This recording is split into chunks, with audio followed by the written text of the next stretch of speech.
জিজ্ঞেস করতে চাই বলে। আচ্ছা, এই যে খাম্বাটা, হ্যাঁ, এই খাম্বার যে এই যে যে ফুটার যে চিহ্ন, হ্যাঁ। একটু আমার সাথে একটু এদিকে আসবেন। হ্যাঁ, আসলে এটা কি সত্যি সত্যি কি গুলির চিহ্ন? হ্যাঁ, গুলির চিহ্ন।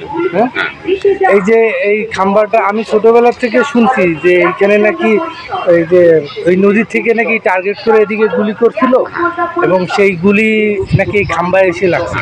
এটা কতটুকু, এর বিষয়ে কতটুকু কি এটা জানেন? আমরা রাতের বেলা এটা হয়েছে, আমরা সকালবেলা এসে দেখলাম এখানে যে হ্যাঁ এটা খাম্বাটা ক্ষত। তখন আমরা বেলা ছোট তো ওই উঁচায় দেখতে পাই না, দূরের থেকে দাঁড়ায় ওই দেখলাম সাথে সাথে। ওই দিনকারও সাংবাদিক আসছিল, লোকজন আসছিল এবং রাত্রে বিকট আওয়াজে শব্দ হয়েছে। ওই শব্দর পরে সকালবেলা বেলা লোক এসে দেখলো। তখন আপনি কতটুকু ছিলেন? আমার বয়স তখন 8 বছর। 8 বছর। হ্যাঁ।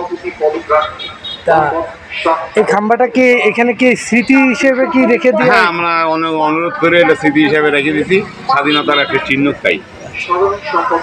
তা আপনার কাছ থেকে শুনে আরো ক্লিয়ার হইলাম, কারণ আমরা তো নিজের চোখে দেখিনি এই জিনিসটা। জি। আর আমার চ্যানেলের নাম হলো খুলনা বসুমতী টিভি। এই আমাদের খুলনার, আমি যেহেতু খুলনার ছেলে, আমাদের খুলনার নামে এই চ্যানেলটা খোলা হয়েছে, ইউটিউব চ্যানেল খুলনা বসুমতী টিভি। ফেসবুকেও আপনি পাবেন।